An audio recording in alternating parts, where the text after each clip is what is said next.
নমস্কার বন্ধুরা, কেমন আছেন সবাই? আশা করছি সবাই ভালোই আছেন, সুস্থ আছেন। আমিও অনেক ভালো আছি। অনন্যাস মিনি ব্লগ চ্যানেলে আপনাদের সবাইকে স্বাগত। নিয়ে চলে এসেছি নতুন আবার একটা ব্লগ ভিডিও।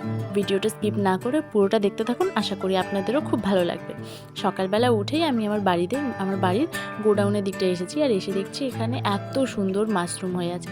যদিও বা একটা খুবই বড় হয়ে গেছে, আর দুদিকে দুটো একদম ছোট, আবার বড় হচ্ছে এইরকম। আর নিজেদের বাড়িতে চাষ করা হয়েছে, তো দেখে কারই না ভালো লাগবে বলুন। আমার তো খুবই ভালো লাগছিলো, খুব মজা হচ্ছিলো। যে পর ওখান থেকে এসে, যেহেতু অনেকটাই বেলা হয়ে গেছিলো আমার ঘুম থেকে উঠতে, তাই আমি ফ্রেশ হয়ে কিন্তু এখন ব্রেকফাস্ট করতে বসে গেছি। আর সেদিন ব্রেকফাস্টে ছিল রুটি আর আলুর তরকারি। আর মাঝে মাঝে এরকম ব্রেকফাস্টে রুটি আর আলুর তরকারি হলে মন্দ হয় না বলুন। তো সেদিনও জমিয়ে খাওয়া দাওয়া শেষে আমি এখন চলে গেছিলাম প্যান্ডেলের কাছে।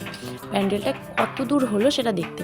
এসে দেখি এখানে কিন্তু প্রায় ত্রিপল তোলার কাজ শুরু হয়ে গেছে, আর কিছুটা ত্রিপল তোলাও হয়ে গেছে। এক সাইডটা পুরোটাই তোলা হয়ে গেছে, আর একদিকে তোলা শুরু হয়েছে। আর এখানে আমি কিন্তু একা একা ঘুরতে আসিনি, আমার সাথে আরও একজন এসেছে। এই দেখুন, তিনি কিন্তু এখন ঘুরছেন অলরেডি। আর অনেকদিন পর যেহেতু এরকম একটা মাঠে এসেছে, তো ওরও কিন্তু খুবই মজা লাগছে।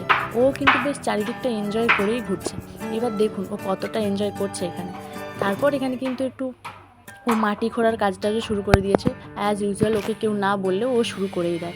তারপর ও বাইরে গেছে, একটু ঢং করবে না সেটা কি হয়? এই দেখুন এখানে কিন্তু বসে গেছে ও সেসব করতে। তারপর চলে এসেছিলাম বাড়ি ওকে নিয়ে। তার বাড়ি আসার পর আপনাদের কাছে আজকে একটা জিনিস রিভিল করার আছে, সেটাই এবার শুরু করে দিলাম। এটা একটা কার্ড, যেহেতু আমি এক হাতে খুলছিলাম, তো আরেক হাতে আমার ফোনটা ছিল, সেই জন্য কিন্তু একটু অসুবিধাই হচ্ছিল। তো যাই হোক, এই দেখুন আমি কিন্তু এখন সবার কাছে সবটা ক্লিয়ার করতে বসেই গেছি। আমাদের এখানে সপ্ত দিবস ভাগবত পাঠ হবে, সেই উদ্দেশ্যেই আমাদের এখানে এত বড় প্যান্ডেল করা।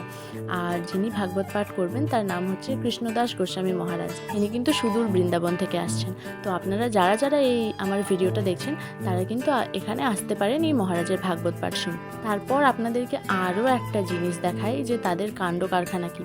এই দেখুন, একজন তো তার মায়ের ওপরে উঠেই ঘুমোতে ব্যস্ত, আর একজন হাঁ কেড়ে ঘুমোচ্ছেন, আর একজন যদি বা নিচে শুয়ে আছেন। এরা কিন্তু একদম ভর ঘুমে পড়ে গেছে। আমি কত এসে সুন্দরী সুন্দরী করে ডাকলেও ইনি সাড়া দিচ্ছেন না। আর সুন্দরী না থাকলে কিন্তু জানতেই পারতাম না যে পশুদের মাতৃস্নেহ এতটা সুন্দর। তো যাই হোক, আজকের মতো ভিডিওটা এখানেই শেষ করছি। ভিডিওটা ভালো লাগলে লাইক, কমেন্ট, শেয়ার এবং আমার চ্যানেলটাকে ফলো করবেন। সবাই ভালো থাকুন, সুস্থ থাকুন। দেখা হবে আবার নতুন এক ভিডিওর সাথে।